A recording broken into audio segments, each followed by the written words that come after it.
Welcome to the official Bathtub Refinishing podcast, powered by BathTubGuys Refinishing. This is where we discuss the refinishing industry, interview owners and operators, and give tips to customers and entrepreneurs.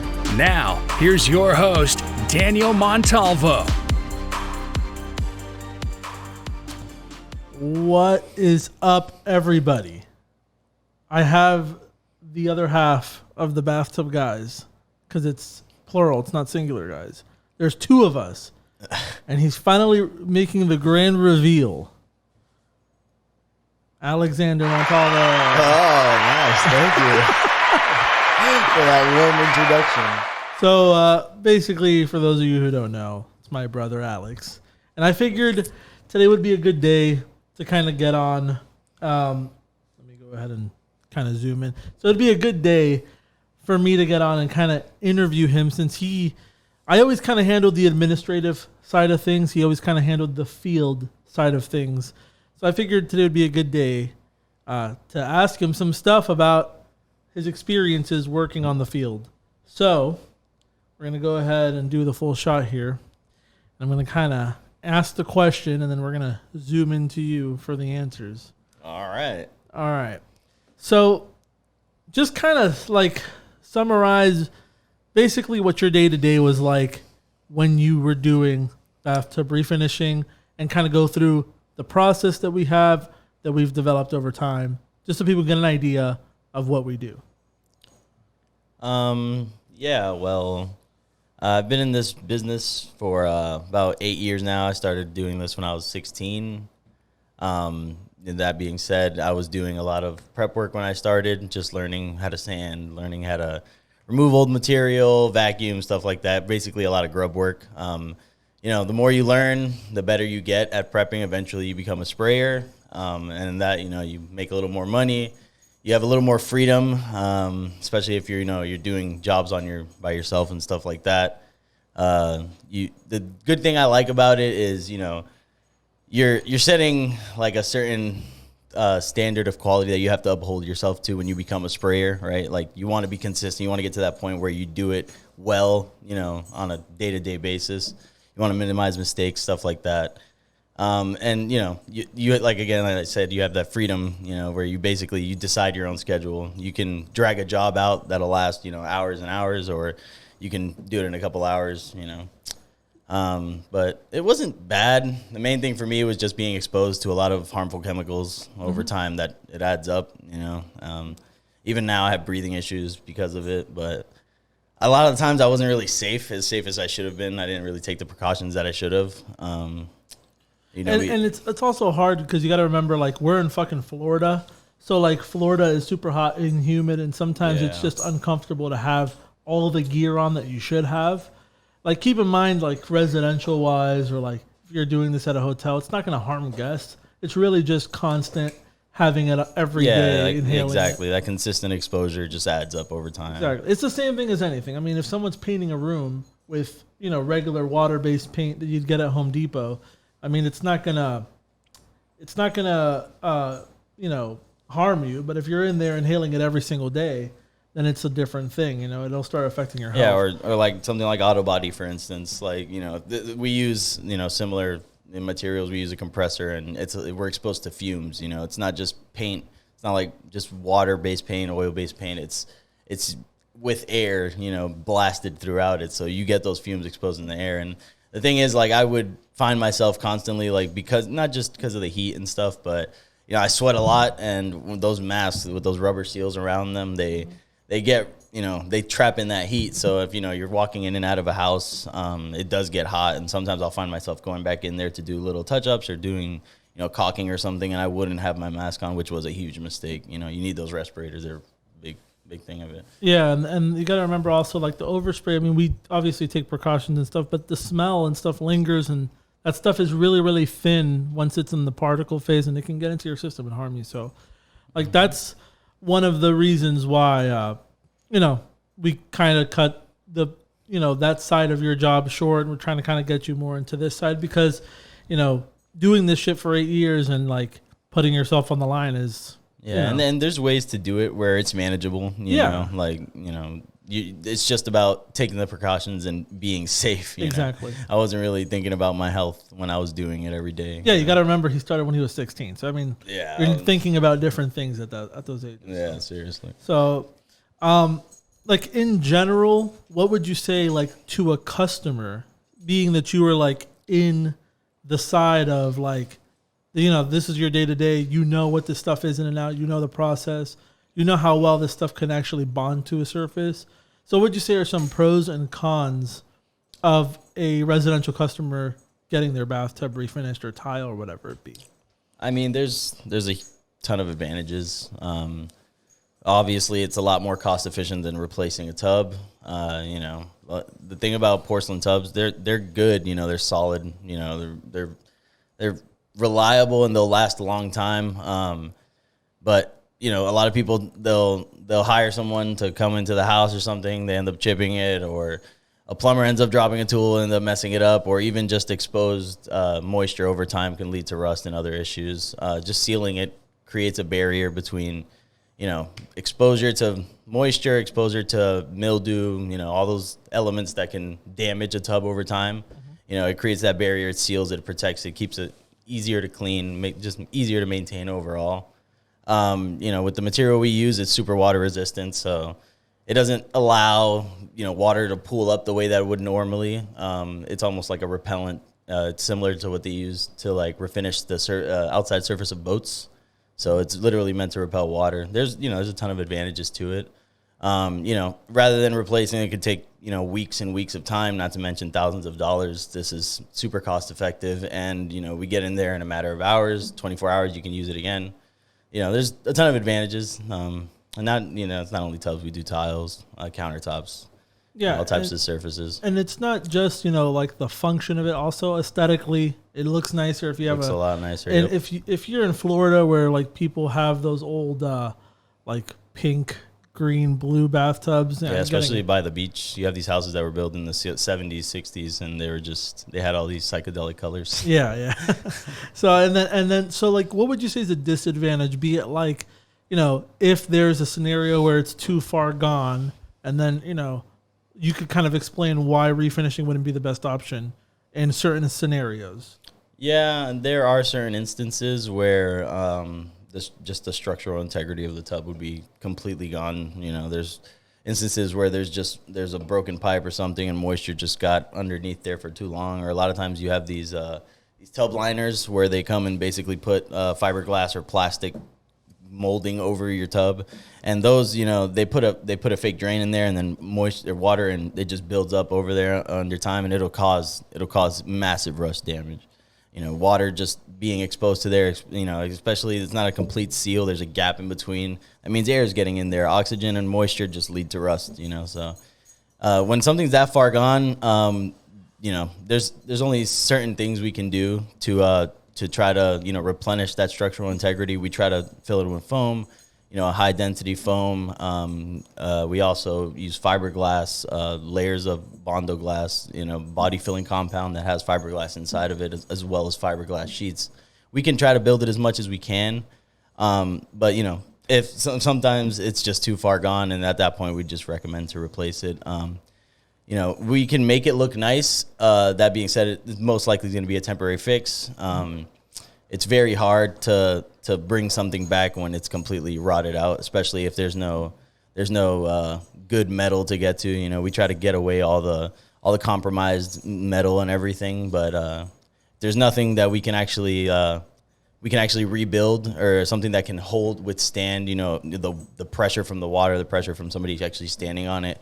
A lot of times it's just safer because we can do a patch job, and if there's a rusted hole in there, someone's foot can go right through, and that's a huge liability for us. And, we don't want to hurt anybody either. We'd much rather be honest with somebody up front if there's an instance where we can't do anything, rather than just trying to patch it, for the quick buck or whatever. Yeah, and I've had instances, this is like for people who are in the refinishing world, I've had instances where I've pulled them out of jobs because we've just seen that the tub is too far gone, and like, can't really be afraid to do it. It's going to cause more problems in the future if you do it and you lie to people and you tell them that everything's going to be fine. So like, it's always a good rule of thumb to like, for people who do this kind of work, if it's something that you have to question whether or not you can do it, you would probably be better off just not doing it. Yeah.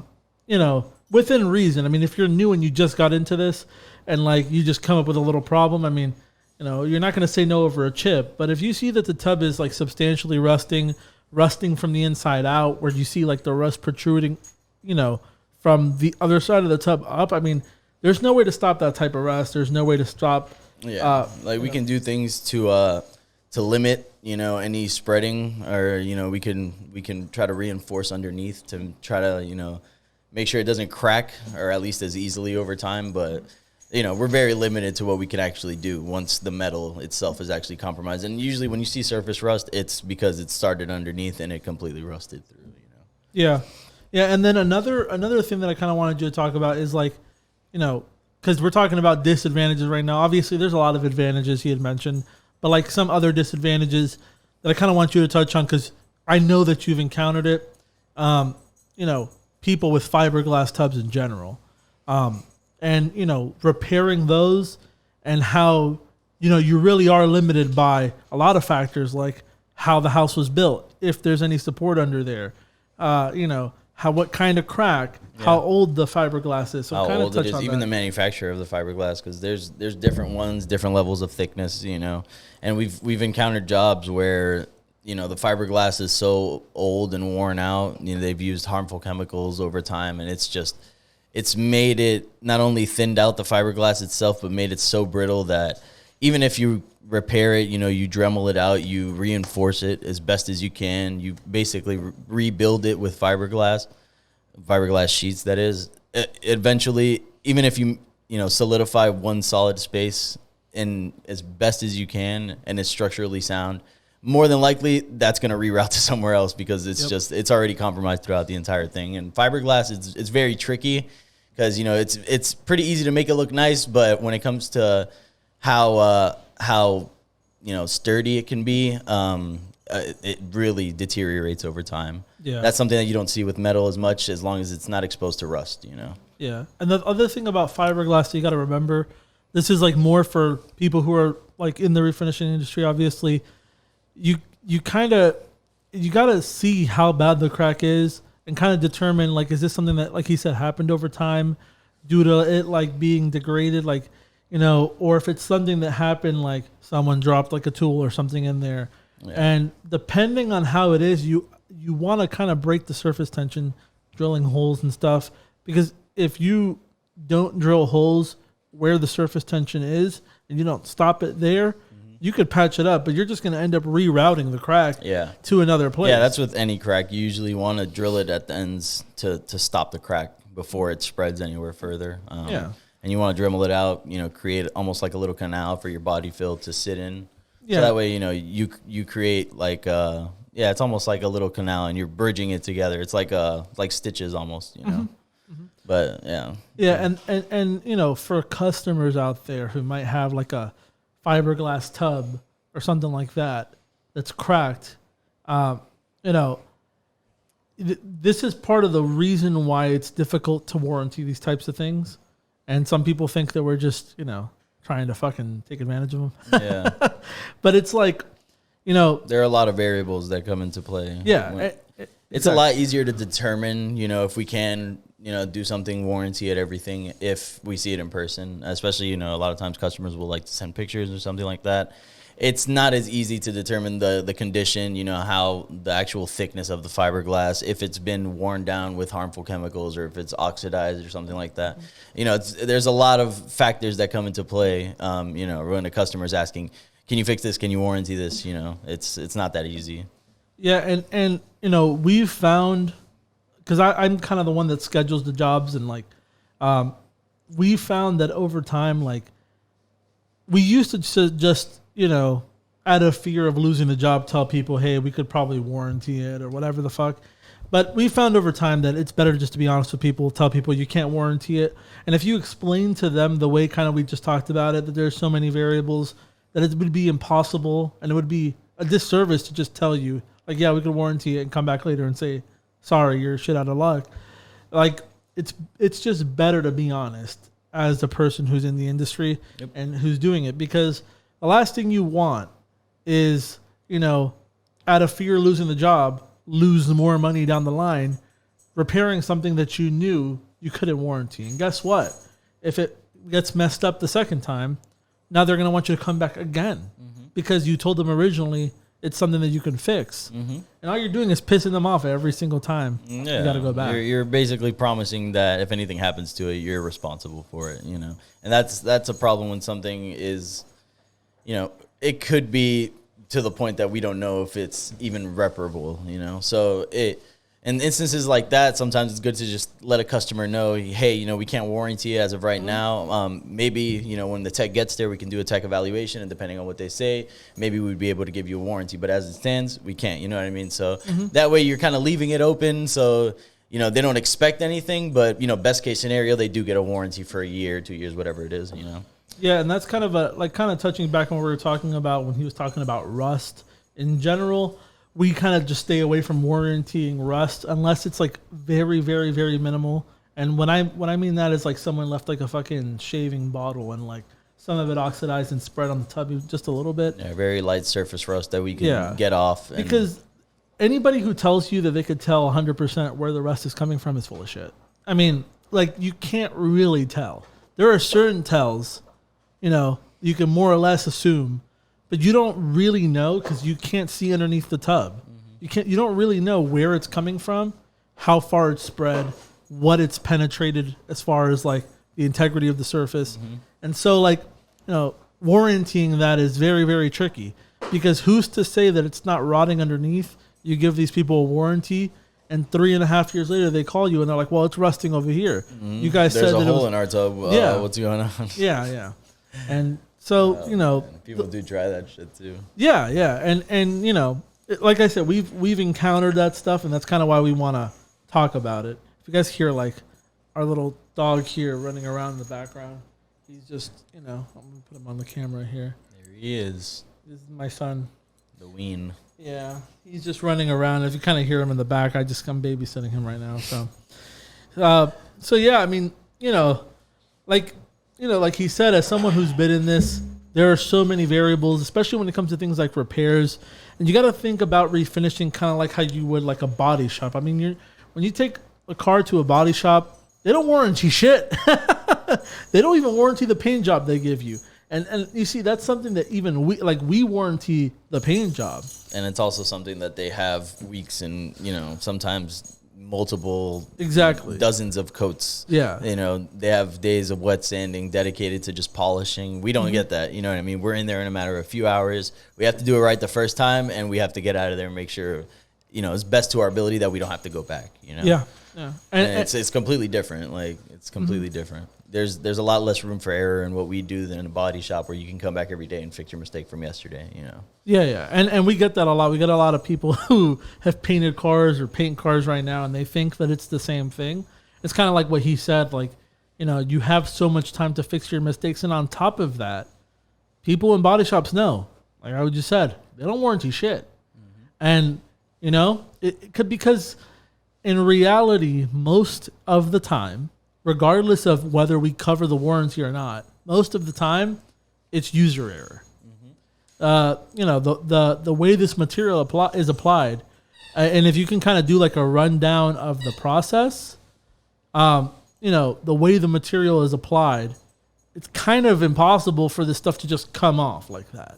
Yeah. But you can go ahead and run down the process real quick. Yeah. So the most important thing about this process is adhesion. So the main thing is surface prep. It's about 85-90% of the process is surface prep. So the first thing we want to do when we go in there, if we're just doing a standard tub that hasn't been refinished before, we go in there, remove the old caulking, making sure that those grout lines are exposed, making sure there's no old caulking and old silicone in the surface that could repel the paint. Then we go ahead and we sand the entire thing down, make sure there's no imperfections on the surface, any residual dirt, mildew, anything like that. We go ahead and give it an acid etch after that. We use an industrial wash that's about 5% acid. What it does, if it's a porcelain tub, it opens up the pores a little bit, allows it to receive the material a lot better. Then we go ahead and mask the surface, mask off any personal belongings in the bathroom. We apply a tarp on the floor, cover everything in the bathroom. As we said before, we spray it. We use a high volume, low pressure compressor, and it creates, a ton of fumes. So we set up an extractor fan, we set up our compressor. We like to run tarps all the way out to our exhaust point, I guess you can call it, wherever the extractor is running out to. And then we apply 2 coats, 1 to 2 coats, depending on how heavy you like to throw your coat, of primer, aerospace primer. It's self-etching. After we let that set for about a half hour max, you want to go ahead and pass a static cloth on the surface to make sure that it's completely free of any dust, dirt particles, any debris. Before that, actually, you want to make sure you, after masking and everything, after the surface is practically prepped, you want to give it a good wipe down with some denatured alcohol, just to make sure there's no moisture on the surface. That completely it dehydrates and it dissipates in like a matter of seconds. So you literally pass that across the surface, make sure it's completely clean. Like you could literally eat off that surface. It has to be super clean. Any soap on the surface, nothing can be on there. Even a little bit of silicone, nothing. Like you can't have anything on there.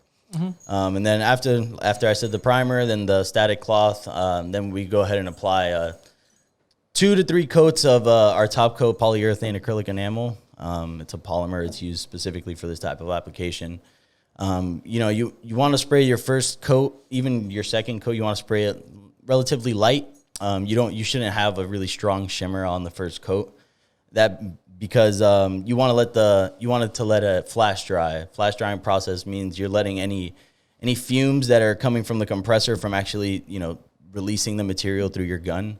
You want to let those fumes dissipate. If you don't do that, if you spray too much material on there, what will happen is, it happens a lot in auto body. It happens all the time. That's why they have to come in and buff it every other day, They have to sand it and get it down to where it's fresh, because they don't allow there's so much material on there that those fumes from underneath don't have a chance to dissipate. And what happens is those bubbles start rising, and then the paint on the top will already be dry, and then you'll get bubbles. You'll have bubbles all throughout the entire surface. And rough patches. And rough patches, too, exactly. So after that, you want to make sure you give it a couple light coats, make sure it's flash drying properly. If you have to let it set 10, 15 minutes in between coats, do it. It's always, the finish will come out 1,000 times better because of it. And then, after the 2 to 3 coats, we like to remove the masking paper about 10 or 20 minutes or so. You don't want to let it set too long. Some companies like to leave it overnight and then come back the next day, which is fine. It's always good to let it, cure. And when you do it that way, customers are a lot more hesitant to go in the bathroom because they see everything still masked up, But we do it 90% of the time. We just take it off the same day. Yeah. I like to do it about 10 minutes after I spray, because the material's still wet enough that it's not tacky. It hasn't created a real bond yet on the outside surface. So if you remove the masking paper, it doesn't peel anything. You want to be very careful with that. Depending on how thick you spray your primer too, it can be, a solid, pretty thick coat of material on there. So yeah, I like to wait about 10, 15 minutes, remove all the masking paper, make sure it's completely clean, make sure there's no residual paint anywhere, anything like that. We like to leave a glove or a bag on the spout in the shower head, just in case any water droplets, may fall on the surface. It's water-based or oil-based material, so any water for it is ironically the worst thing until it dries. And then after that, we go ahead and seal it with our adhesive-based caulking. That takes 24 hours to dry as well, so by the next day, they can go ahead and use it. Yeah, but yeah, that's pretty much a rundown of the process. We like to make sure everything's completely clean. We like to, the best thing about making sure everything's covered is minimal cleanup time. Yeah. The worst thing is having to, spending all day doing a job, and then you have to clean their whole bathroom because there's overspray everywhere. Things like that can be avoided beforehand, and they just make your life a lot easier. So, I was doing a lot of, and so, break down the whole process. Yeah. I mean, it's just one of those things, and, there's a lot that goes into it, and people just don't really, a lot of people just don't understand that there's that much. Yeah, people think you just go in there and you wash it, and then you go ahead and start spraying. Yeah, but it's not that simple. Spraying is actually about like 10% of the process. Like I said, prepping is everything. And then people I'll kind of probably clip this and put it out there kind of as an ad, because I like how you thoroughly explained everything that you do, and then I still get people who ask me like, why the fuck are you charging $375 Yeah. bucks? And it's like, There's a lot of work that goes into it. yeah, I mean, there's a lot more stuff than a lot of people out there think. And it's labor intensive too. You know, keep in mind if we're doing this in a 3-story apartment building, we're going up and down 3 flights of stairs, 6 flights of stairs. That being said, and we're carrying 50, 60 pound equipment. We're moving up and down, not to mention it's 90, 95 degrees outside, sometimes in Florida, even hotter. And, it's exhausting. And like I said, 90% of the job itself is just prep. Spraying is, it's the most technical side of the job. It takes the most hand-eye coordination, the most skill technically, but prepping is everything. Without a good prep, it doesn't matter. You could have the best sprayer in the world. The surface isn't going to be, it's not going to, welcome the material properly. It's going to repel it literally. So like I said, 90% of the job is prep. So it's pretty labor intensive. It's not something that we just go in there, lightly sand it and then go ahead and start spraying. It's a lot of work that goes into it. Yeah. A lot of people don't realize that. Yeah. And that's kind of like what I was talking about in the last episode, which I don't think you've seen yet. But in the last episode, I was kind of talking about how you got to value the work and price it accordingly. Mm-hmm. And there was a time where we were charging $239, then $269, then $275, and one day overnight, I raised the price $100. Yeah. And I got shit for it from a few customers who had gotten a quote a month before. And for some people, I honored it, but for some people, I didn't honor it. Well, so the people I didn't honor the quote that I gave them a month before is because they were in buttfuck Egypt. Mm-hmm. Number one. And number two, the tub was stripping and all this other stuff. It's like, it just wasn't worth our time when we're losing money at that point. Yeah. After paying a tech, especially if we're paying more than one person to go out there and do it, after paying a tech and material cost alone, plus gas, these trucks, they're 8 cylinders. They are not cheap when it comes to gas. They guzzle that shit. Yep. So, it's not cheap. So, just because, it's kind of relative to not only the cost of material, the cost of gas, everything, but also what you value in work. Do you want to pay for quality? Would you rather pay that extra buck and get something that's going to last a lot longer, look a lot nicer? Or would you rather, cut the corners, see if you can cheap out a little bit and then hope it just stays well, Yeah, and you're just taking a word for it too. A lot of companies don't even give warranties. Or a written one. They'll say they'll say warranty. it, They don't give you a piece of paper that says anything. They never honor it. Yep. Yeah, and then, another thing, like he said, they don't honor it. You'll call for a warranty and no one picks up the phone. So it's just one of those things we have always kind of, stood for honoring the warranty no matter what, even when we were in shitty scenarios, even when we were running this company with $1,000, if there's some shit that needed to be fixed, we would go and fix it because that's just things that you got to do when you're in business and if you're serious about it. Mm-hmm. And so kind of the thing that I was talking about last week was at the end of the day, I'm not saying I'm going to do it, but even if we were charging $575 for a tub, you got to think about, we're still saving homeowners thousands of dollars on replacement. Yep. So when you look at the list of everything that goes into the process and everything that it costs and the travel costs to get to these places, and then on top of that, you add the value that, let's say theoretically in the future, we're charging $500 or some odd dollars to do it. I mean, it's still a fucking bargain at the end of the day. Mm-hmm. You're saving not only the money to replace everything, but you're saving all that time. Because replacing a tub doesn't take a day. Nope, it takes weeks. It takes weeks. I mean, and God forbid you live in a house that's over 10 years old. Forget about it. Backer board's coming out. Plumbing's going to get reworked. The standard for plumbing is changing. And, if you live in a really old house with copper piping, they're going to make you take that shit out as well. All this stuff, there's a lot of stuff. Can of worms, and it's already thousands of dollars in repairs. Yeah, and if the backer board is bad, chances are you might have mold in those walls. And guess what?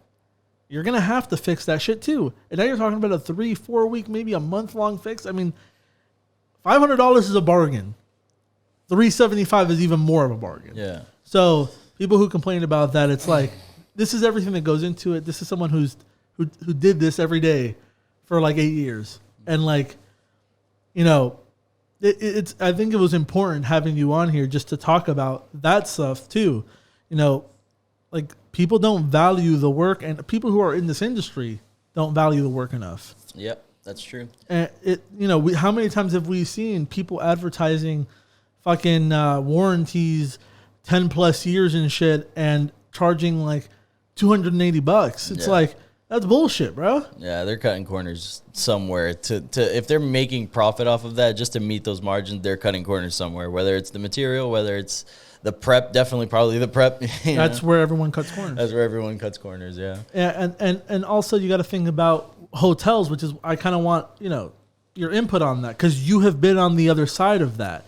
Like, I'm the guy who was at one time pricing them cheap to try to be competitive in this fucking market, but like, you were there doing 10 tubs a day. Yeah. And everything that he just took 5 minutes to fucking walk through verbally, he had to do on every tub 10 times.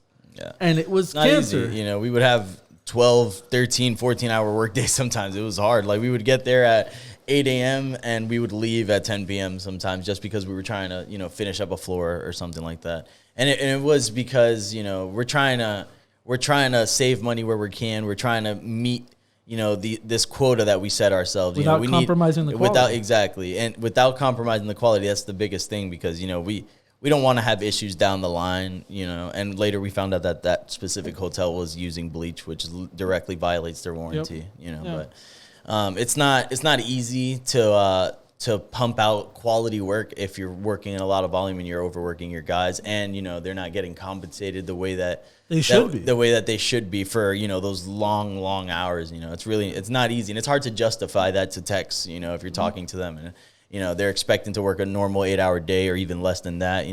Working residential jobs, it's a lot more forgiving, I guess you can say. It's almost like you're setting your schedule a little more. When you're working hotels in mass volume, it's a lot harder to, kind of pump enough work out. You can work as hard as you can, and you're still going to have 6 units to go, and it's not easy. And you might be perfectly on schedule the first 2-3 days, but it starts to weigh on you after a certain amount of time.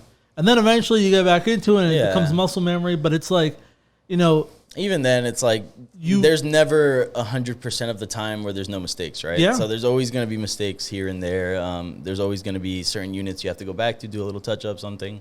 So it's like that adds time too. You want to give yourself enough cushion of time where you can take those repairs and stuff like that into consideration, so you don't get behind schedule even more.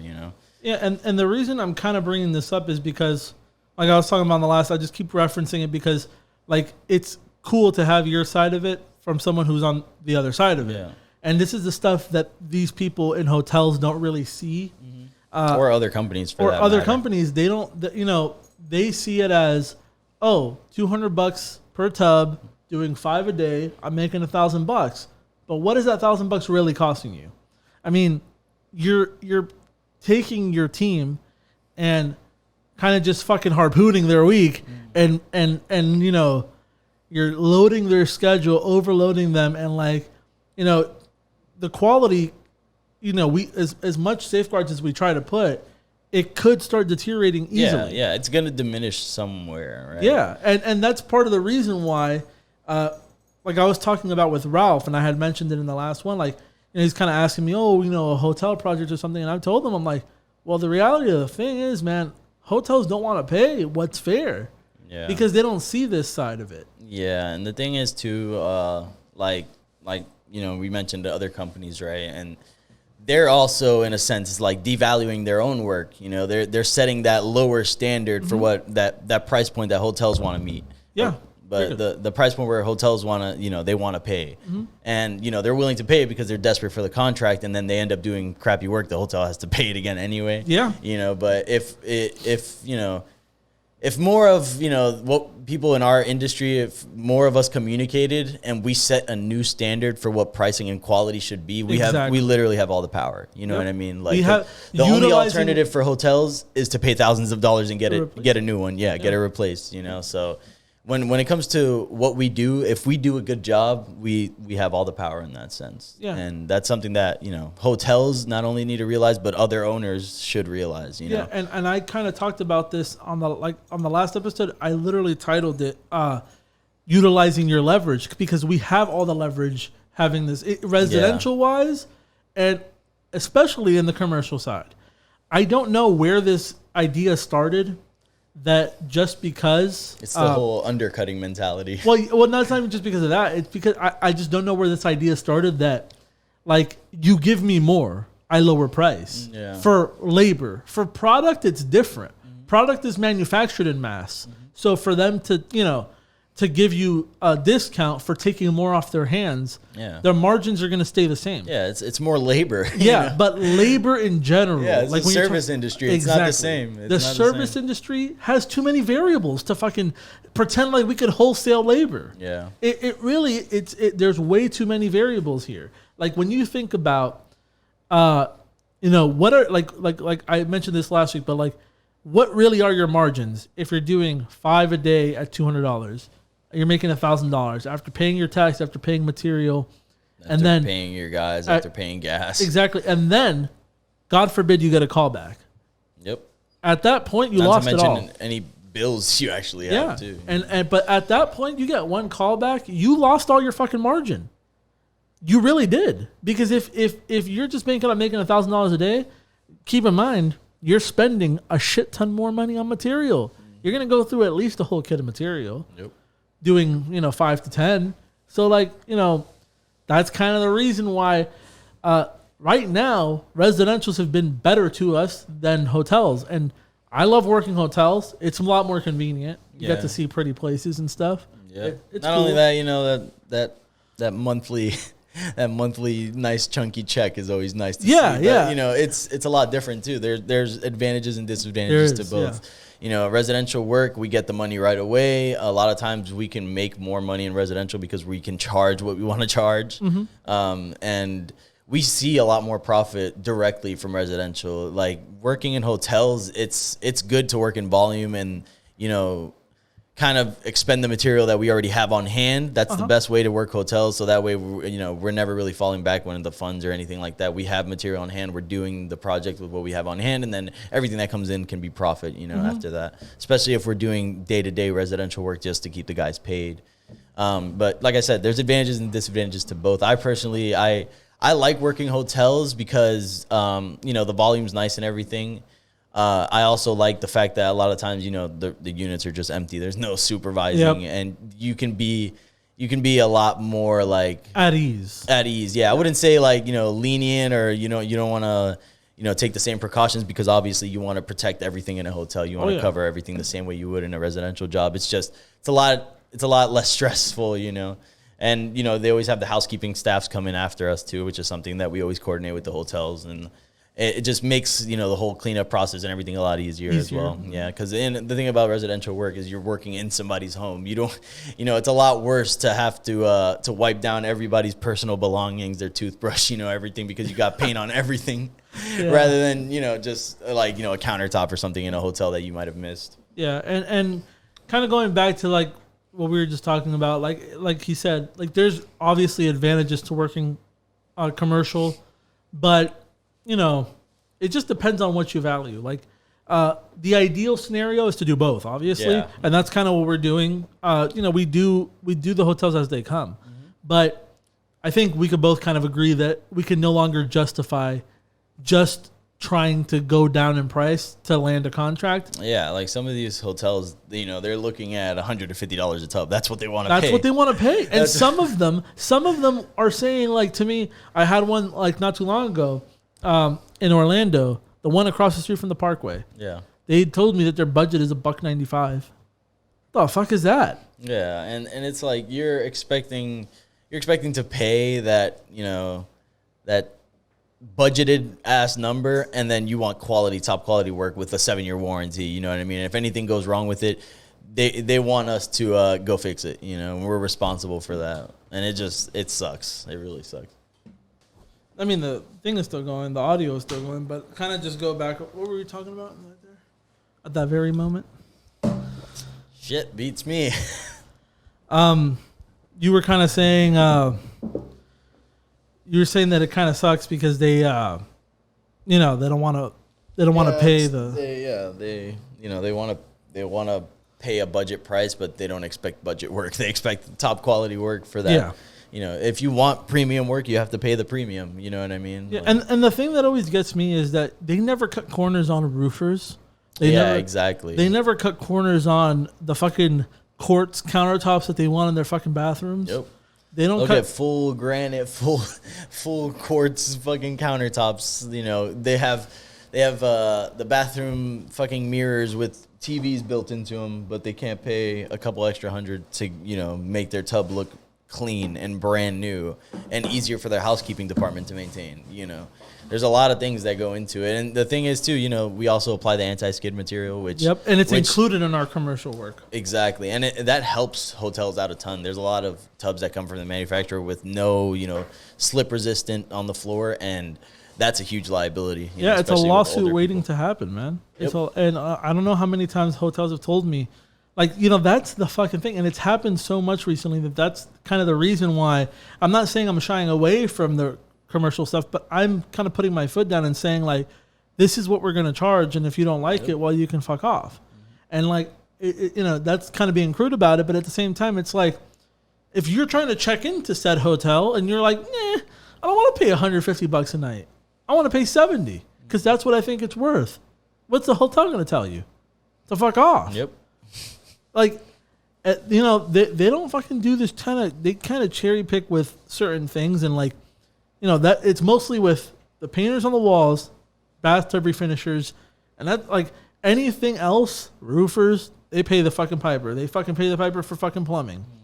But for that, they always pretend like they don't have the money. Yep. And some of these hotels do multi-million-dollar lobby renovations, and they cannot be fucked to spend. These hotels have billions of dollars just for their renovation budgets. You're telling me that it hurts Hilton Worldwide to pay fucking $5 more per tub?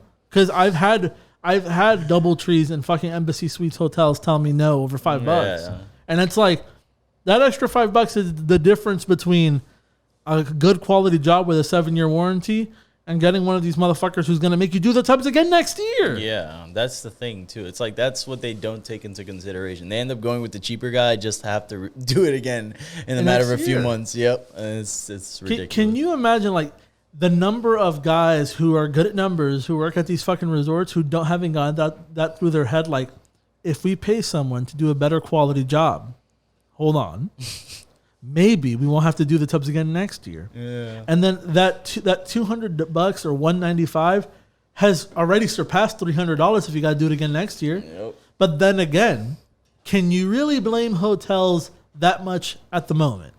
You can't really, because the industry's done it to itself.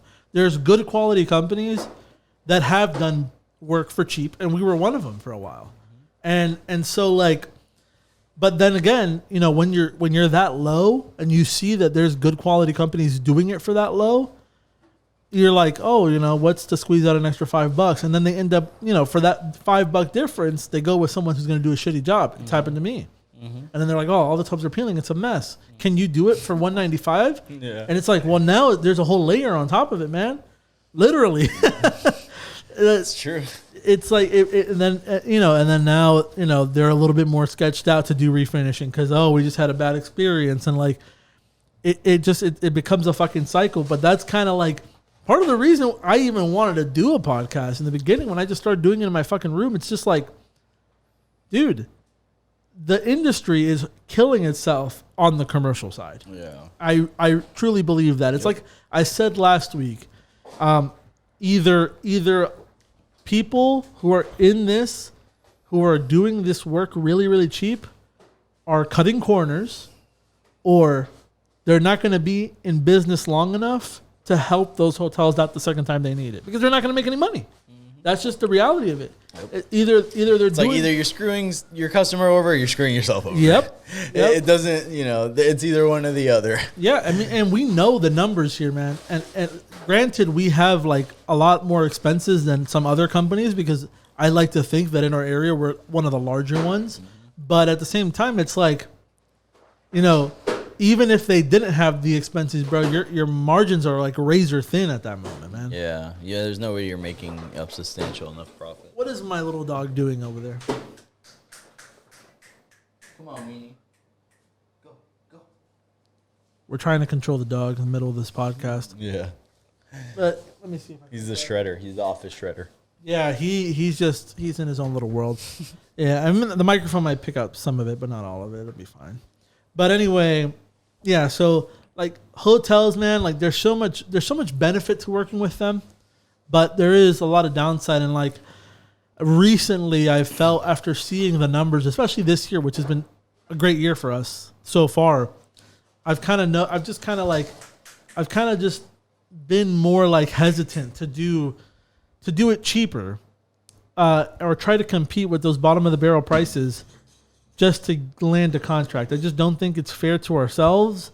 I don't think it's fair to the team. And at the end of the day, like, you know, if we're making similar money, residential or more money, then what is the point? That's kind of the way I see it. Like I was talking about last week how a tub that needs to be stripped residential, we're charging about $500.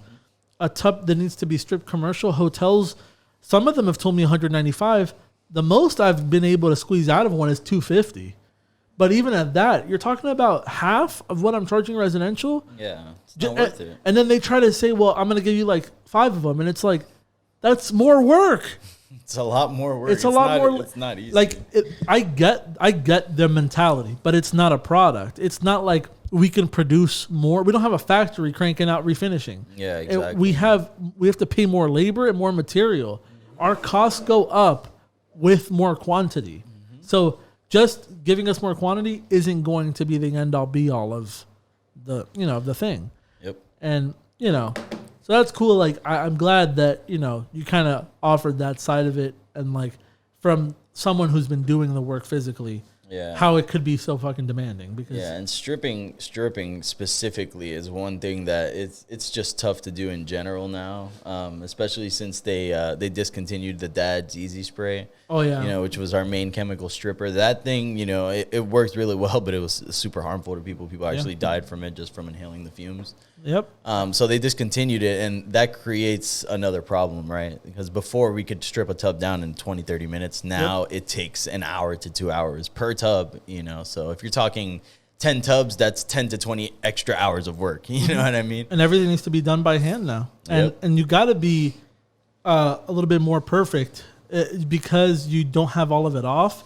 Anything that's flaked up in an area that you don't catch, now it's a thing. When the paint hits it, it could either, have that, when you shoot the top coat and it just kind of doesn't adhere properly. And it's like, I don't know what the terminology is exactly. Like it's repelling it. Exactly. Or either that or, the catalyst from our material will overpower the old paint if it's, a cheaper material. And it'll cause it to orange peel, the older stuff. It's very hard to find, most companies don't use the best quality stuff, so it's very hard to find a material that can resist, our stuff once we actually start spraying on there. We're having an issue here. We're having a technical issue. Oh, man. It's our heating issue here, which is weird because when I did the last one, I recorded like 40 minutes. Yeah, but straight. I turned off the AC when I got here because it was cold. It was probably what it was because it was like 65 in here. Yeah, it has to be kind of cold in here, but yeah, everything's still good. So, but like you were saying, now everything has to be stripped by hand. There's no more stripper. It's a lot more labor intensive. And, it's not. Even back then, it wasn't easy to, convince a guy to go start stripping tubs. If he has to strip 10 tubs, 10 tubs, we have 2 guys going to just dedicating to stripping. It's not easy to, convince them to go do it now. It's twice as hard. You have to mechanically strip it, and it's not easy. Yeah, and it's hard to justify that. When the chemical was doing all the work, it was a different time. It was the best of times. It was the worst of times because that stuff was cancer. It was acid. It was It touched your skin and it burned. Chemically burned on contact. And gloves, no help. Yeah, they melt right through the glove. But that stuff worked like nothing else. Yeah, and it got it off like nothing. But now we can't do that, and that's just another reason why.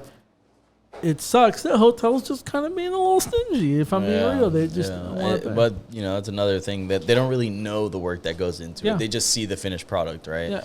So they're like, hey, you yeah, the tub looks nice, but this guy made it look nice too, and he did it for $100 cheaper. You know, so that's where they see it. And I've gone to people like that, and they never take it. Like they never ask the guy. They're like, oh yeah, well he could do it nice too. But then they ask him about how much can you do in a day, and the guy's like, well, it's just me, and like, yeah, or like, what's your warranty? And it's like warranty. Yeah, we don't do that. Yeah, and then all of a sudden it's like there's no way to really tell like how long it's actually gonna last.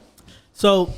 Kind of veering off that because we're about an hour in, minus probably some minutes that I'm gonna have to cut because, but it's all right. We're still in the testing phase. It's still early on in the stuff, so hopefully we sort all this shit out. But do you have in mind a worst experience with a customer that you want? You don't have to say names, obviously. You don't want to do that, but I probably wouldn't remember names anyway. I mean, I've had a few instances where the customers are just hard asses and stuff like that. Mm-hmm. The worst experiences I've actually had at residential jobs specifically is when I fucked up something big. Like there was one time. The thing about our material, like I said, like a lot of stuff can't really resist our material, especially the catalyst. That stuff, before it's completely atomized with the top coat, if you just have it sitting in a cup or something like that, we have to use the paper wax cups to mix our material, the 9-ounce paper cups. They're lined with wax and it helps like resist to that stuff. But if you use, one time, I was probably like 18 or something like that. Mm. And I just finished up a job at this lady's house. And I had to do a little touch up. There was like something that fell on the surface. So I asked like my prep tech to go get me a cup with some material. And we didn't have any of the paper cups. So I grabbed a solo cup, a red solo cup. And at first it was fine. I mixed the material. I poured it in there. So it was fine. I took it upstairs into her apartment. Mm-hmm. And mind you, she had carpet all over the apartment. And yeah, so I set it on the vanity. Set it on the vanity, and I go and I'm looking for the little thing. I get the little speck of dirt off of there or whatever. I turn around to grab the brush and the paint. And like it looks fine from the direction I'm looking at, but then like I like hover over it and I see a melted hole in the cup from the material, and it melted right through it, and it was just pouring down the drain. It just poured down the drain. Just a whole cup's full of paint just poured down the drain. Wow. So what did I do?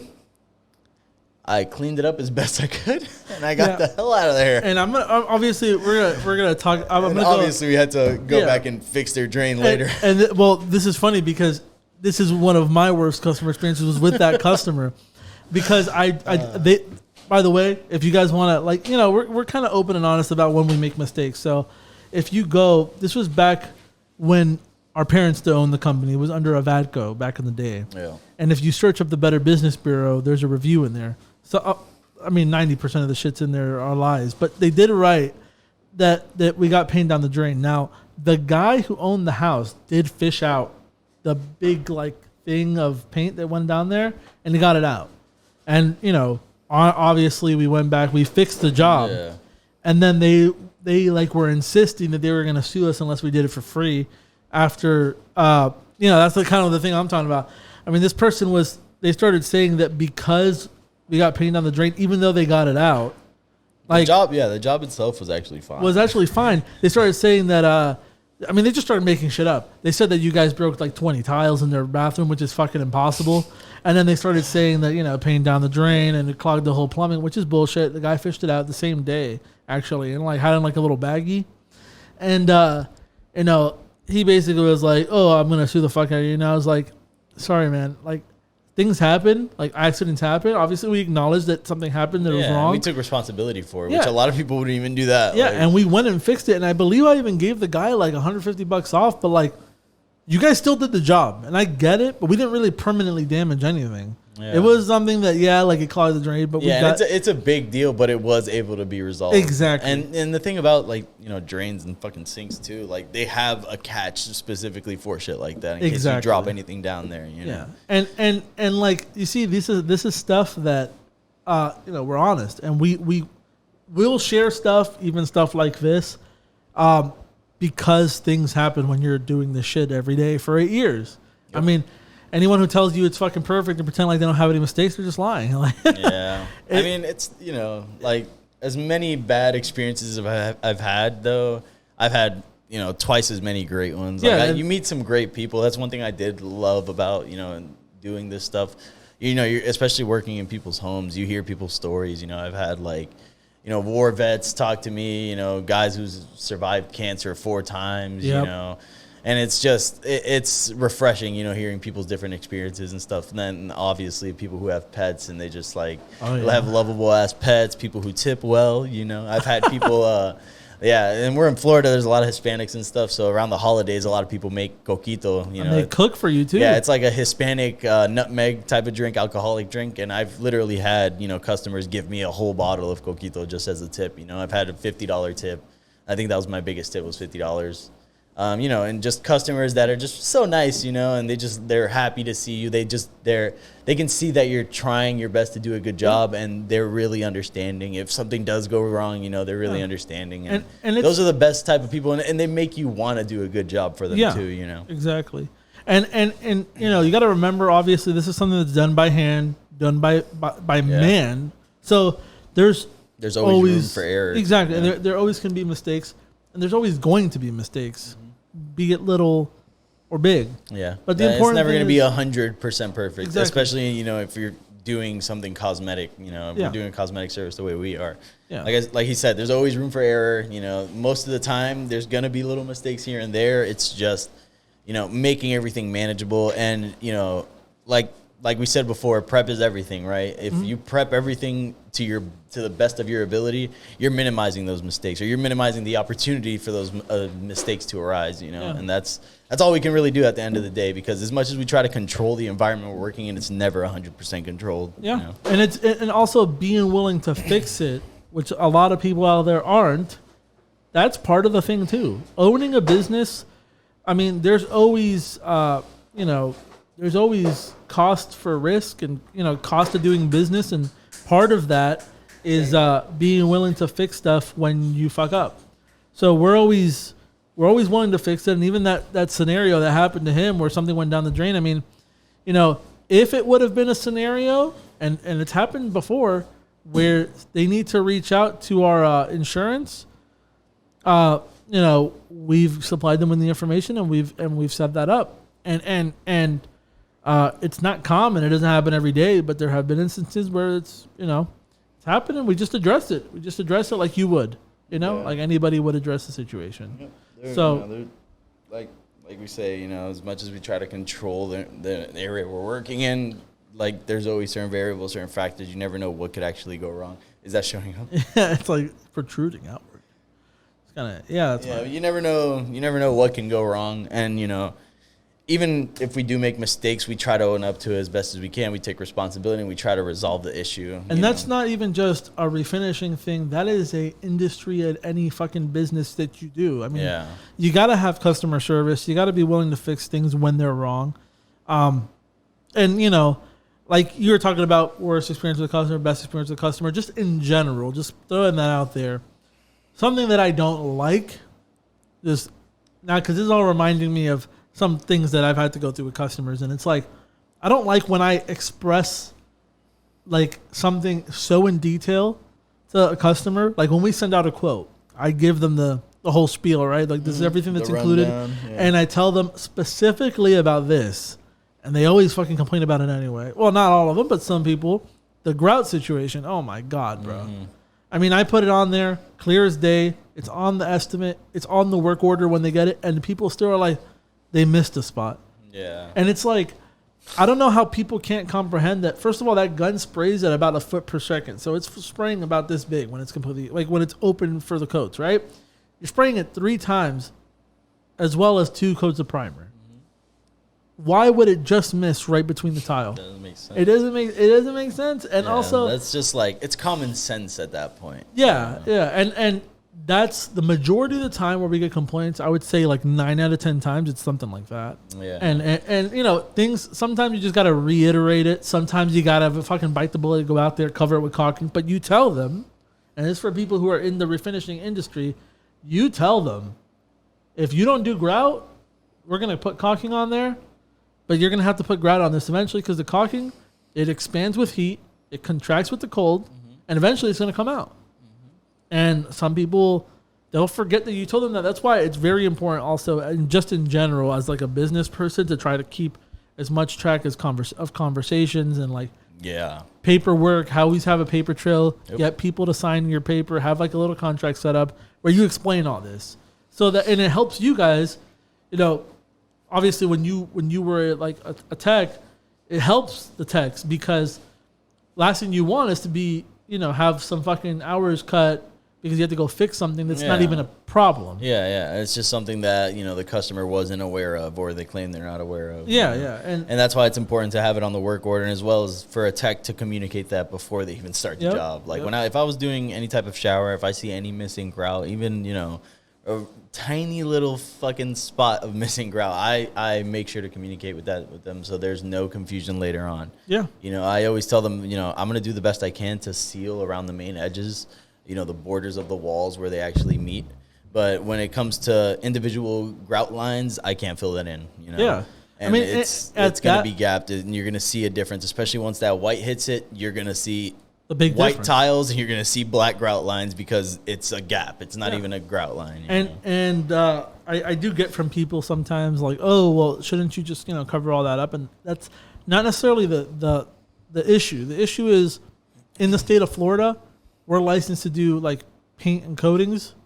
And so once you start getting into grouting and tile work, because there's a lot more liability in that type of work. Yeah, it's a gray area already. Yeah. And they're kind of asking you to go out of where your industry is. We can't insure it. We don't have our insurance won't even let covered. us. Yeah, so we're not even supposed to do that. Exactly. We do it because, you know, it's more of a courtesy thing. Yeah. But it's not really mandatory for what we do. And especially if we notify the customer on the phone, we notify them on the work order, and if a tech communicates it, they have no excuse at that point. That's why I would always just tell them, like, whenever I was doing a shower or tub and tile, whatever it was, even an entire fucking bathroom, I would let them know. I only do the main edges. That's it. I don't sit there and fill in every tile. It needs grout work. Because if it's missing grout around the edges, it's probably not the sturdiest tile anyway. You know, exactly. You probably want to get it grouted just to make sure it's secure. So yeah, and there have been times where just as a courtesy, you see, we've made all the mistakes so that you don't have to. There have been times where I have told, like, Gene, which is one of our other techs, like, just do it, whatever the fuck. And what happens is sometimes they're being held up by silicone, and you take off the silicone, and guess what happens? The tile falls. Yep. And now it's your problem. And that's why we don't do it.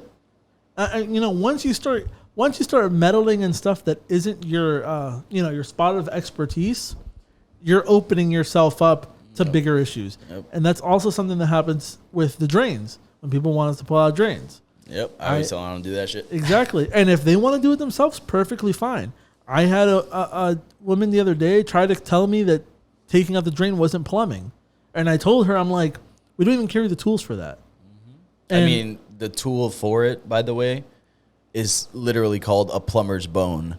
That's the tool to remove a drain, but it's not plumbing work. Yeah, but, you know, and this is like not to bash customers. It's just more of like, addressing our frustrations, because a lot of this stuff is common sense. Yeah. And like when we explain it to people, I would think that most people, you tell them like, hey, we're refinishers.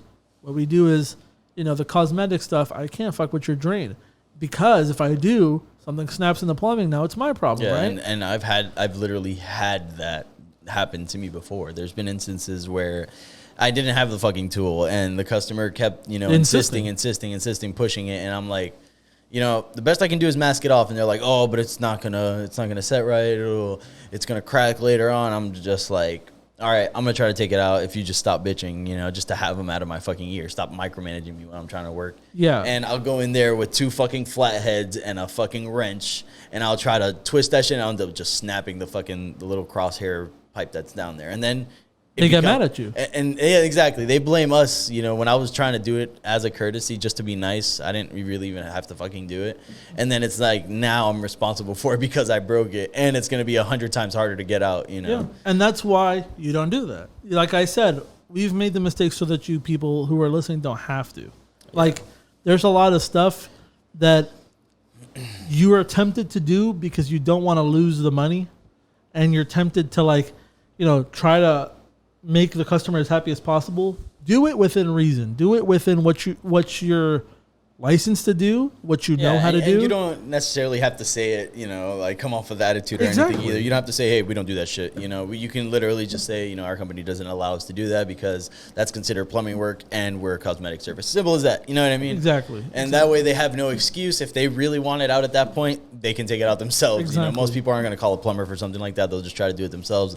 And if they can't, then they'll just say, fuck it, I'll do it. And something that I'm even working on, I won't do it, because I do give people like the full rundown, but I've been trying to get better at like telling people, like kind of just mentioning that, do that too, mention it to them like, hey, we don't take the drain out. Yeah. Because sometimes I forget to tell people that.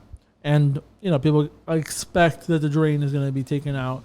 Most people are okay with it. But what you don't want to do is end up at a job and then, have them make you wait an hour for them to pull out the drain. And then, then you're behind schedule at that point. So, so basically, do you have one specific like experience with a customer that was like the best experience, or did you just kind of just meld them into one? You don't really remember a specific one?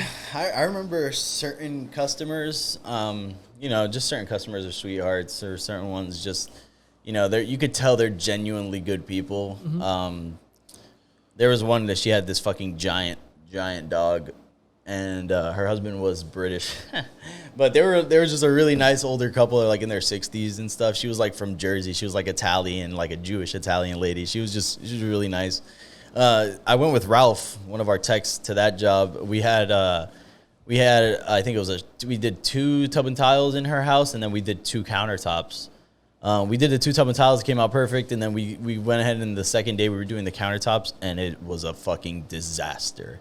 Like, yeah, it was just a disaster. Like, the material was like, I don't know if it was the certain type of cultured marble, but it was repelling the material, literally. Yeah. It just, I don't know what it was. I don't know. It looked like she had some dye on there, like maybe she was dyeing her hair. So I don't know if that was, a factor, but it was fucking terrible. Just the material was, it wasn't working. I tried to, just the primer was already being repelled. I just tried to spray a really heavy coat on there. I came back the next day, tried to sand it down, do it again, still was doing the same thing. By the time I sprayed the clear coat on there, it was literally bubbling up, and I explained it to her even after coming back 4 or 5 times, and she was super understanding. She was super nice about it. Every time I went, she would fucking tip me, even though we would literally go there and damage her fucking vanity.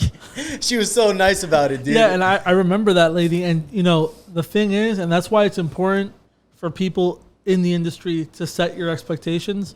You don't want to tell people things are going to come out perfect. You always kind of don't tell them that things are going to go wrong, but kind of put it in their head like, it could go wrong. It could go wrong. And so, you want to... We do what we can to minimize mistakes, I always tell them the same thing, like we try to control it as best as we can, but there's always going to be certain factors. We're always limited to what we can actually do. Yeah, and if they did use a hair dye, if depending on... It could have burned the protective layer on that. Yeah, it might have been something like that. That might have been what it is. Also, sometimes the protective layer itself actually has like a silicone or something in it, and it repels the industrial cleaner, or the industrial cleaner burns it, and then now it's useless.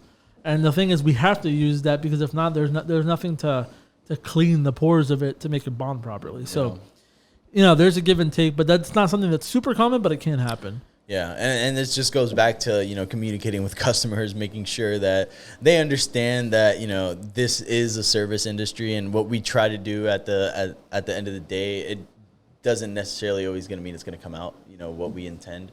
But setting those expectations, I wouldn't say setting them low, but communicating. Realistic. Yeah, exactly. Being realistic. You just communicating, letting them know that things can go wrong, but we're going to do everything we can to make sure that we give you a quality job at the end of the day. And if anything does go wrong, we're going to fix it. We're going to take responsibility. We're going to fix it.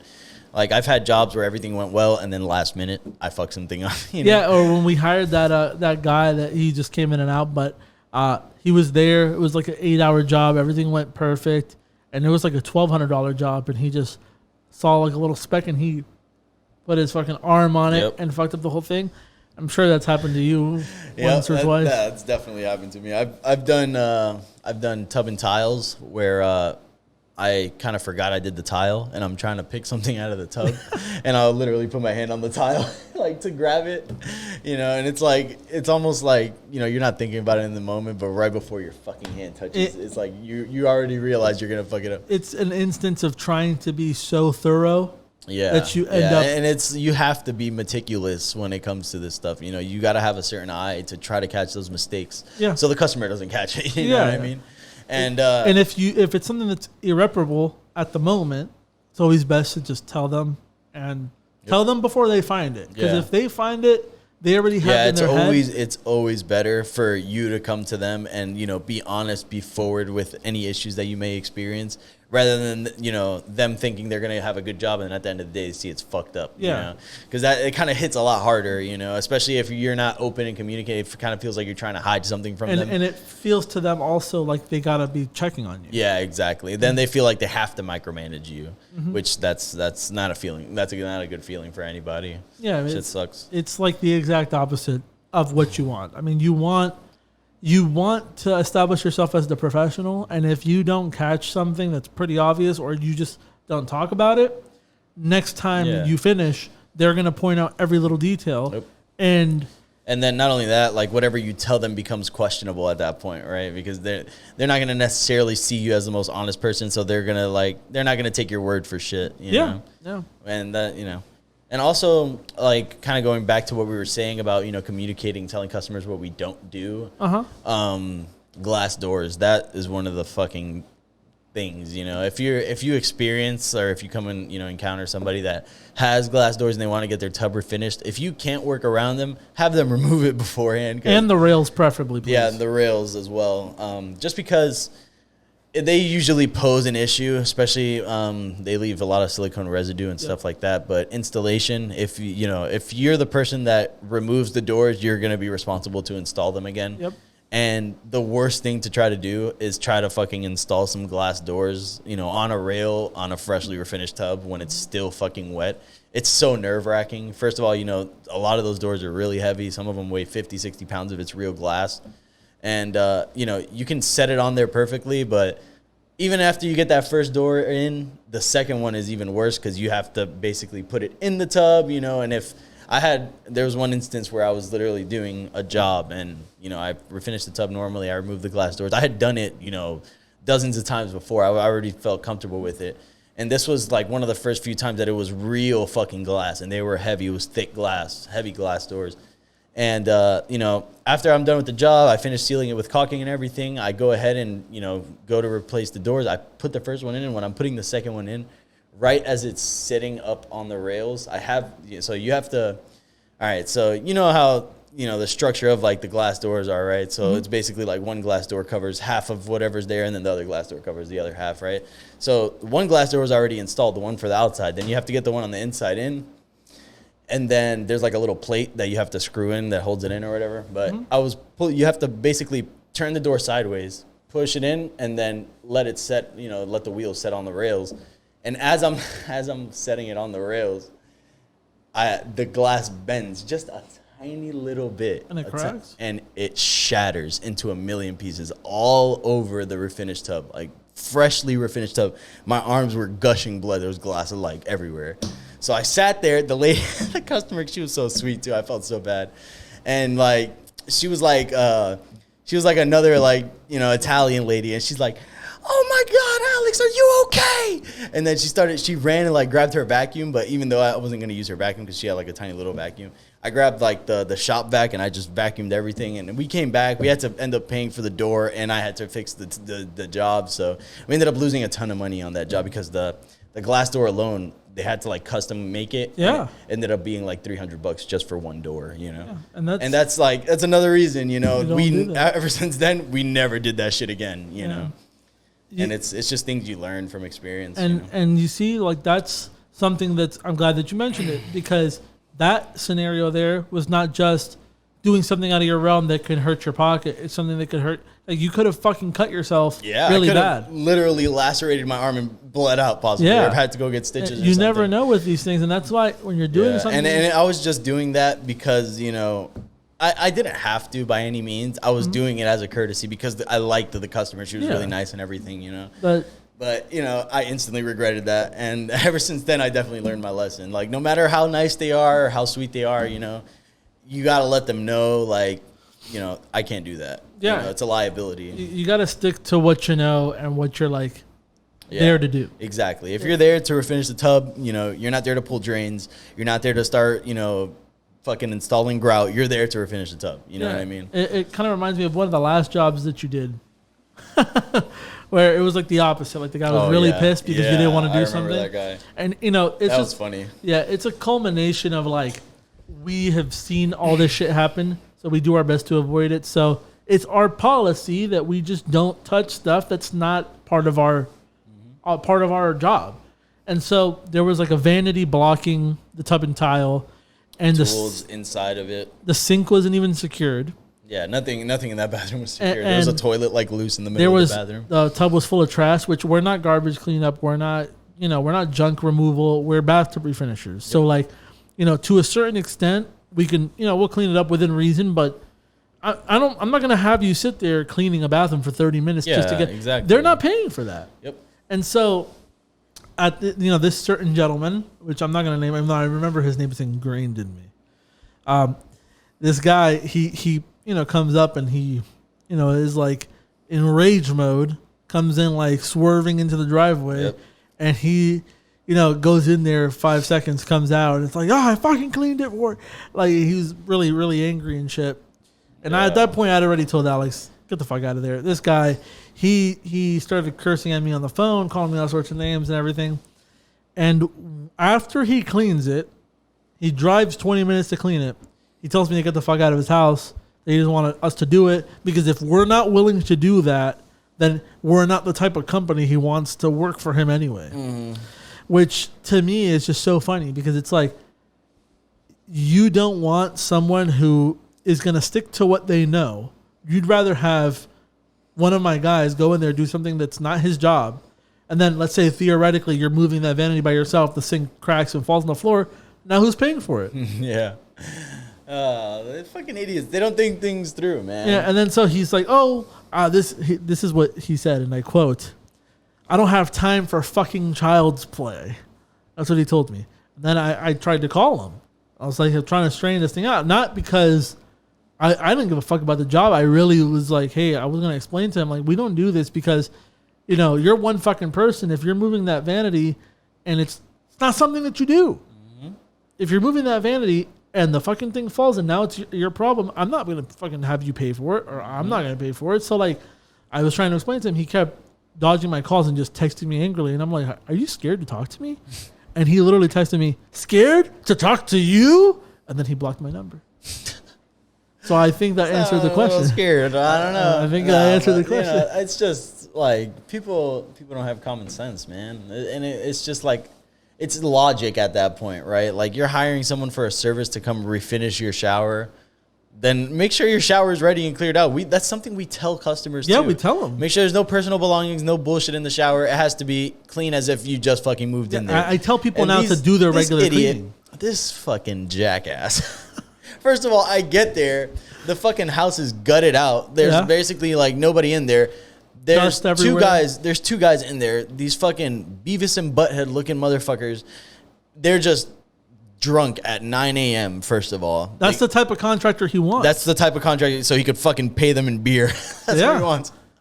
But you know, I get there. I'm like, either of you guys the owners? They're like, oh no, Andy's not here. So I'm like, all right. I don't remember if that's the guy's name, but anyway, like. I go to the bathroom, you know, I tell them, you know, I'm here to refinish, you know, the shower. I have a work order for this address. And then I show them the work order. They're like, oh, yeah, it's right over here. So we go over there. And then I'm like, I'm just looking at it. So the first thing I do is like, I'm like, okay, so is somebody going to get the stuff out of here? And they're like, I don't know. We can call Andy and see or whatever. So I'm like, okay. I just take pictures and I immediately send it to you. Because not only was there a loose vanity, there was a toilet sitting right in front, like inches off of, you know, the front panel, which... Obviously, I can't fucking fit a spray gun in there. I'm not going to sit there and remove a fucking 80-pound toilet. I'm not going to sit there and start pulling out his vanity. He had a bunch of tools, like literal power tools, wrenches, screwdrivers inside the tub. And then we start throwing stuff out, something goes missing, and suddenly it's our fault. Like, where's my tool? You know? And it's like, you know, if you're hiring somebody for a service and, there's certain requirements they ask, just fucking meet those requirements. It's not that hard. If not, then you're not ready to get that service anyway. Exactly. Exactly. And the way he came in and raged, because it's just like, we tell people we're here to do something specific, and then it's like they get pissed off because you're not working around what they want. And it's, a lot we're of people the have professionals. a lot of people have this sense of entitlement because they're paying for a service. And it's like, yes, you're paying for a service. I came here to do that service, not this extra bullshit you're asking me for, Yeah. And I could imagine the frustration when you're just fucking trying to do your job. Yeah, and then get paid it on becomes, the day. A delay, especially, tech sometimes it 2, maybe even 3 jobs a day. Or you can't do the job because it's supposed to be a 2-day. That's money out of my pocket at that point. And the business in general, not just your personal pay, but it's like, as a business owner, those things suck. But you know how we got around that? News to everybody out there who has a fucking business: start taking debit and credit cards at the time of booking. You will avoid all those issues. Put a card on file. Put a card on file. You're giving yourself a fucking safety net in case they want to be on some bullshit. You tell them that this is what you expect. It needs to be ready. Do your regular cleaning on everything.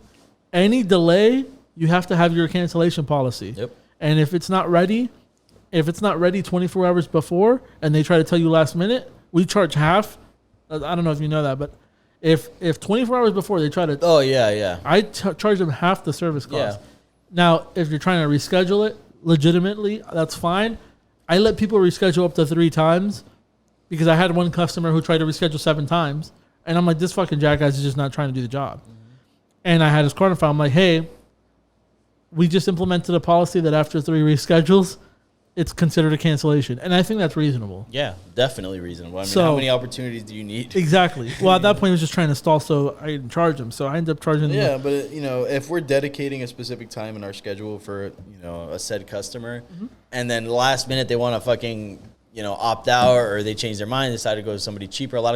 Some people like to fucking do that. They'll call, they'll get a quote. Exactly. They go price shopping. They'll call, they get a quote, they schedule the appointment, and then the day before they're like, hey, this guy down the fucking street said he'll do it for $300 cheaper. Can you meet that price? And Hell no. You're like, fuck no, baby. No, that's why we literally have to have that card on file for instances like that. It's just not worth. I mean, it costs us money to put people on the schedule. It does, and if they, we're losing money. Literally, customers don't understand that. And exactly, and not just us. Our fucking techs as well. Yeah, because you tell me last minute. I mean, it's essentially a form of blackmail. You tell me the day before, after I've allocated crew, material, gas, everything. That is such a fucking unethical, scummy thing to do to somebody. It is. It is. And people do it just to try to save that extra buck. That's the equivalent of some regular customer going to Walmart and about to check out when something was priced like $5, and at the last minute, right when after they scanned it already, getting the receipt that says $300 or some shit. Because you got to remember, we already allocated the time, the material, everything for that job. If you're telling me the day before that you found someone else and they're doing it for the negotiations were over, man. Yeah. When I could have had a paying customer in that spot that wasn't going to bullshit me the last day. Exactly. And that's why take a card on file. It'll fucking solve a lot of your fucking problems, especially time of booking. It protects you. Yeah. And that's happened so many times. It just doesn't happen anymore. We don't get cancellations anymore. Good, yeah. Yeah, we don't get, ever since I started doing people are a lot more hesitant to fucking cancel if they know that you already have their fucking bank information. Yeah. I mean, the card information. Yeah, the card information. I'm at the point now where it's one of those things where some people are hesitant, and I get that, and I understand it fully, but at the same time, it's like any service you do that's serious, you call a plumber. They all do it. That's standard. It's standard. Yeah, it's standard. In service industry in general, you call a fucking housekeeper and they do that. Yeah. It's the same thing, They want to take deposits. They want to all. It costs money to schedule somebody in this type of work, Mm-hmm. And like you said, if we miss out on it, now it's a day that the company's not making money, the employee's not making money, and then it's like a big thing that happens just because some jackass wanted a $100 discount, $150. I've gotten people who have literally been like, I know you quoted me $1,500, but this person says he's willing to do it for $900. It's like, fuck you. I would rather not make the $900 than fucking bend over to someone who's willing to do some bullshit like that. Yeah. Because at the end of the day, I could fucking pretend to be another company and make a little fake work order that says that $900 to do it, how do I know that he's really getting those quotes? And every single time I tell people to show me a quote, they'll give me a quote of some company I never heard of. ABC fucking refinishing. Like, get the fuck out of here, man. Oh, my God. Like, it's you know, and like I said, it's not faulting the people who want a bargain, but the negotiations are over when you schedule. Yeah. You don't negotiate price after the fact unless you're adding something on, in which case... Yep, that's just a shitty thing to do to somebody. It is, especially someone who... bro. It's like they think they're fucking over big tub refinishing. Yeah. Big tub refinishing, dude. Yeah, like, what the fuck? It's like this is, at the end of the day, you're taking money out of somebody's pocket. This isn't a multi-billion-dollar company either, it's a small business. Like a lot of things that we talked about today, a lot of the fault is on people in the industry. If we made it a standard that when you book, you put your card on file, this shit wouldn't happen to a lot of you. Yep. It happened to us for a while, and it doesn't happen anymore because we implemented that. So a lot of the stuff that we talk about when we talk about how to deal with customers, how to deal with the administrative business side, all that stuff falls back on you as an owner. If and that's just not even just with this industry. In business in general. Yeah, you have to, take those precautions and take those steps to protect yourself before any of that shit happens. Value your time. Your time costs money, man. Time is the only thing you can't get back. And if you don't respect your time, why do you expect some bozo to do it for you? And that's why people do that price shopping shit and they try to do a shit last minute. And so other than that, we've done an hour and 27 minutes, man. So we could plan another show. You can plan another show and do another one some other time, but for now, good. Yeah, I think you did well for your fucking first time, man. Yeah, after a while, it's just talking, man, and it's not so bad. So with that, we're gonna go ahead and outro this. Hope you guys enjoyed everything. I'm gonna cut to you. Give them a little send off. This has been the official Bathtub Refinishing podcast, powered by Bathtub Guys, and. See. Thanks for having me. Oh, yeah. Well, we're out of here. You just listened to the official Bathtub Refinishing podcast, powered by BathTubGuys Refinishing. We hope you enjoyed this episode. Feel free to ask any questions or suggest topics for the next episode by following @BathTubGuys on Twitter, Facebook, or Instagram. And thanks for listening.